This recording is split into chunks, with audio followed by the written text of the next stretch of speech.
Everyone, Shrimati मोहरी देवी Tapadia girls college के YouTube channel पे आपका स्वागत है। आज हम केमिस्ट्री क्लास में जो टॉपिक डिस्कस करने वाले हैं वो आपके है पार्टीशन क्रोमेटोग्राफी, विभाजन क्रोमेटोग्राफी। देखिए, नाम से ही पता चल रहा है कि यहाँ पर क्या किया गया है कि जो दो तरह के अपने इसमें काम में लेंगे, एक तो स्थिर प्रावस्था और गतिक प्रावस्था है, उनमें सामान्यतः अलग तरीके से इसमें क्या देखने को मिलेगा, इसमें विभाजन देखने को मिलेगा। और यहाँ पर देखिए क्या बताया गया है कि आपके जो ये क्रोमेटोग्राफी है, ठीक है, इस क्रोमेटोग्राफी के अंदर जो अवयवी कण होते हैं, क्या बताया गया है कि अवयवी कण हैं, उनके जो विभाजन गुणांक हैं के अंतर के आधार पर, या यूं कह दें कि विभाजन गुणांक के आधार पर ये विधि क्या है, आपके आधारित है। अब यहाँ पर देखिए, समझने की बात है कि क्या बताया है कि अवयवी कण जितने भी होंगे किसी सॉल्यूशन के अंदर, उनका स्थिर प्रावस्था और गतिक प्रावस्था या गतिशील प्रावस्था, ये दोनों किस तरह से व्यवस्थित होंगे। तो क्या बताया गया है, इन दोनों में जो विभाजन गुणांक किस तरह से होगा, ये विधि इस पर आधारित है। तो अपन यूँ कह सकते हैं कि जो विभाजन गुणांक के अंतर के आधार पर ये विधि क्या होती है, आपके आधारित होती है। जिसमें अपन बात करें कि दो तरह की प्रावस्था इसमें आपके देखने को मिलती है, जिसमें स्थिर प्रावस्था है, जो अपन काम में ले रहे हैं कि स्थिर प्रावस्था हमेशा इसमें क्या पाई जाएंगी, आपके द्रव होंगी। सबसे पहली बात कि यहाँ पर स्थिर प्रावस्था क्या होगी, आपके द्रव होंगी। दूसरी बात क्या बताई कि गतिशील प्रावस्था है, ये आपके दो तरह से हो सकती हैं कि या तो ये क्या हो, आपके द्रव हो, और दूसरी जो प्रावस्था है इसमें गैस हो सकती है। क्या बताया गया है कि अवयवी कणों में ये जो विधि अपन काम में ले रहे हैं, विभाजन क्रोमेटोग्राफी, इसमें स्थिर प्रावस्था आपके द्रव होगी और गतिशील प्रावस्था द्रव व गैस दोनों हो सकती हैं। और सामान्यतः क्या बताया गया है कि यहाँ पर निष्क्रिय अवस्था के अंदर ये क्या होंगे, व्यवस्थित होंगे। आपके द्रव और गैस ये क्या होंगे, निष्क्रिय अवस्थाओं में होंगे। और सामान्यतः क्या बताया है कि जो निष्क्रिय अवस्था में व्यवस्थित होंगे, तो उसके लिए देखो क्या बताया गया है कि भाई ये तो आपके गतिशील प्रावस्था है, द्रव या गैस, लेकिन इनको भी अभिक्रिया करने के लिए क्या चाहिए, कोई ना कोई आधार चाहिए, जिससे पर क्या है कि आपके द्रव और गैस व्यवस्थित होते हैं। तो यहाँ पर क्या बताया गया है कि जो स्थिर प्रावस्था है, द्रव होंगी, इसको आधार प्रदान करने के लिए, इसको आधार प्रदान करने के लिए अलग अलग व्यवस्थाएं इसमें पाई जाती हैं। और क्या बताया गया है कि यहाँ पर जो गतिशील प्रावस्था होती है, ये सामान्यतः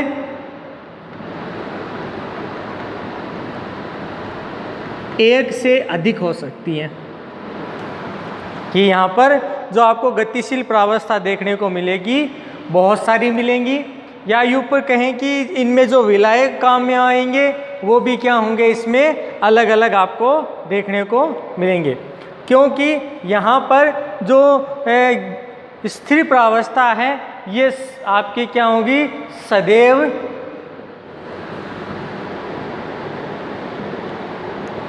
संतृप्त अवस्था के अंदर यहाँ पर पाई जाएंगी।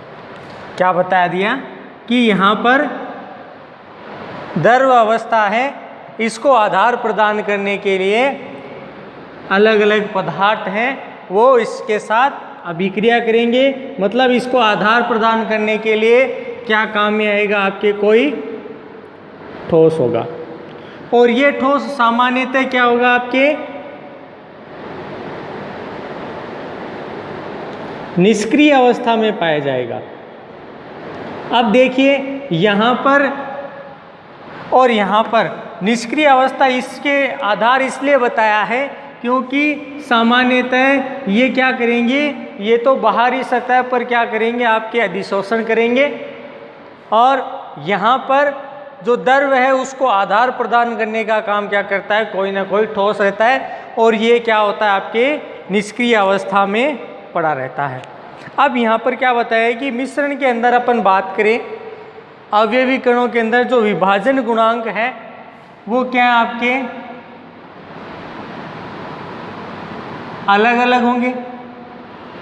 तो क्या बताया गया है यहाँ पर, जो पर पदार्थ काम में ले रहे हैं सबके लिए विभाजन गुणांक का अंतर पाया जाएगा या वो अलग अलग पाए जाएंगे, जिससे अपन यूँ कहते हैं कि आपका जो द्रव है ये तो आपका क्या रहता है, स्थिर रहता है या स्थिर अवस्था में उपस्थित होता है।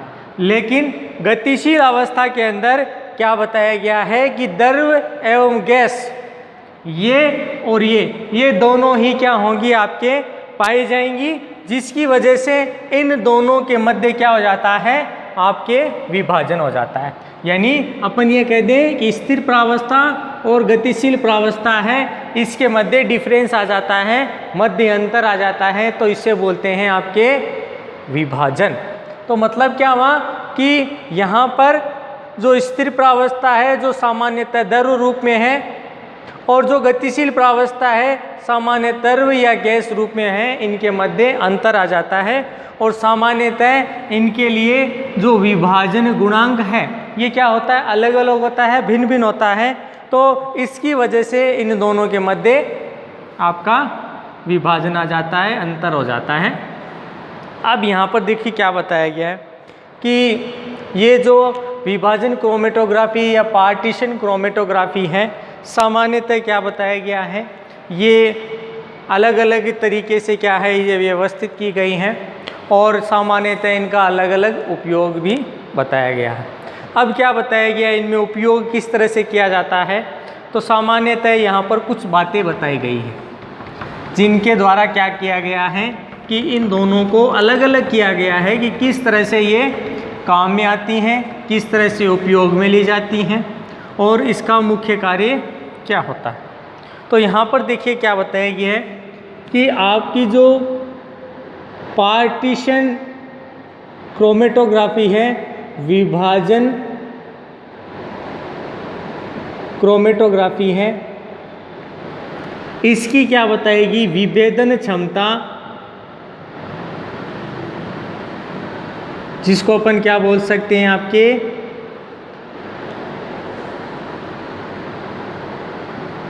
रिजॉल्विंग कैपेसिटी बोल सकते हैं, या पावर बोल सकते हैं। वो क्या होती है, आपके अधिशोषण क्रोमेटोग्राफी कह दें या एडजॉर्प्शन क्रोमेटोग्राफी कह दें, इसकी तुलना में क्या है, विभेदन क्षमता विभाजन क्रोमेटोग्राफी में ज़्यादा देखने को मिलती है। दूसरी चीज़ क्या बताई, सामान्यतः जो निम्न सांद्रता के जो अवयवी कण हैं उनके लिए क्या बताया गया है कि इसमें जो पृथक्करण है वो क्या है, पाया जाता है। किसके लिए बताया है, निम्न सांद्रता कि निम्न सांद्रता वाले जितने भी अवयवी कण होंगे उनका पृथक्करण इसके द्वारा क्या कर दिया जाता है, आसानी से कर दिया जाता है।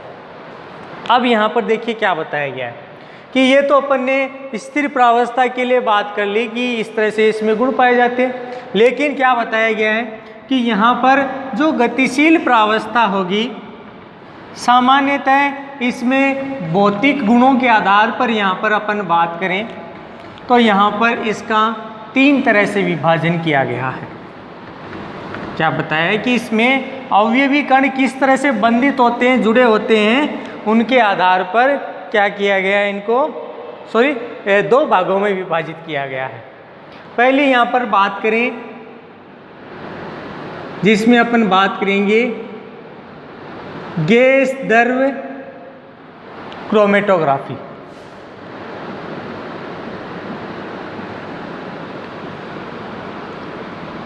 Gas liquid chromatography. अब यहाँ पर देखिए क्या बताया गया है कि सामान्यतः यहाँ पर जो स्थिर प्रावस्था है वो तो आपके पाई जाती है इसमें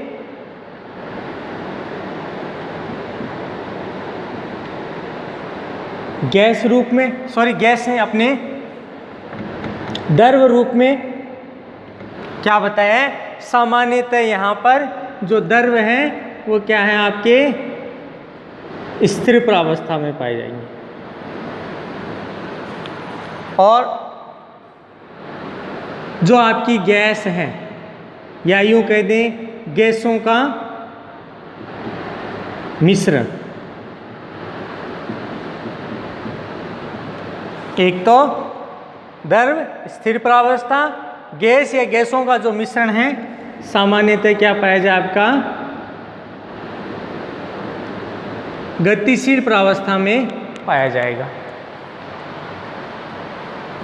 और क्या बताया है कि यहाँ पर सामान्यतः जो अधिशोषण है वो इस द्रव के बाहरी सतह पर क्या होता है, यहाँ पर देखने को मिलता है और गतिशील प्रावस्था यहाँ पर गैस इसके चारों ओर व्यवस्थित होगी कि द्रव है। और सामान्यतः जो ठोस है वो क्या करेगा, निष्क्रिय अवस्था में रहेगा, लेकिन इसको क्या करेगा, आधार प्रदान करेगा, जिससे क्या है कि अधिशोषण आसानी से यहाँ पर संपन्न हो जाए। अब यहाँ पर देखिए अपन जो दूसरी विधि इसमें देखने वाले हैं ये आपके द्रव द्रव क्रोमेटोग्राफी है। अब देखिए यहाँ पर क्या बताया है लिक्विड लिक्विड क्रोमेटोग्राफी के अंदर कि यहाँ पर जो स्थिर प्रावस्था और गतिशील प्रावस्था, यहाँ पर आपको क्या देखने को मिलेंगी, दोनों ही द्रव रूप में व्यवस्थित है। तो यहाँ पर देखिए क्या बताया गया है कि इनको आधार प्रदान करने के लिए किसी ठोस पदार्थ का क्या किया जाता है, उपयोग किया जाता है। कि मान लो ये स्थिर प्रावस्था है, अब इसको तो आधार प्रदान करने के लिए किसी न किसी ठोस पदार्थ का क्या किया जाता है, यहाँ पर उपयोग किया जाता है। और उपयोग करने के आधार पर क्या बताया गया है कि यह विधि भी 3 प्रकार से डिवाइड की गई है, जिसकी अपन बात करें तो फर्स्ट है आपके कॉलम क्रोमेटोग्राफी, दूसरी बात करें थिन लेयर क्रोमेटोग्राफी, और लास्ट आपके जो क्रोमेटोग्राफी होगी इसमें पेपर क्रोमेटोग्राफी। तीसरी कौन सी है इसमें, पेपर क्रोमेटोग्राफी। ध्यान रहे ये जो तीनों विधियां हैं, इन्हीं विधियों के बारे में अपन थोड़ा पहले भी जो अपने लास्ट टॉपिक था उसमें भी इसमें रिलेटेड अपन ने बात की थी कि अधिशोषण क्रोमेटोग्राफी है, उसमें भी अपन ने एक जो क्रोमेटोग्राफी देखी थी उसी का पार्ट था जिसमें ये 3 क्रोमेटोग्राफी वापस रिपीट हो रही हैं। तो होप यू आपको ये वीडियो पसंद आएगा, जिसमें आपने समझा होगा पार्टीशन क्रोमेटोग्राफी किस तरह से उत्पन्न होती है। साथ में आपने इसमें देखा कि भाई पार्टीशन यहाँ पर किसकी वजह से हो रहा है। सामान्यतः यहाँ पर जो अधिशोषण हो रहा है उसमें जो द्रव है उसको आधार प्रदान करने के लिए ठोस है वो इसमें व्यवस्थित होता है। अब देखो यहाँ पर अपन बात करें तो सामान्यतः यहाँ पर जो सिलिका है, इस सिलिका को क्या किया जाता है, या सिलिका जेल को क्या किया जाता है, इस ठोस के रूप में ज़्यादातर उपयोग किया जाता है, जो क्या है द्रव व्यवस्थित करती है और सामान्यतः निष्क्रिय अवस्था में पाई जाती है।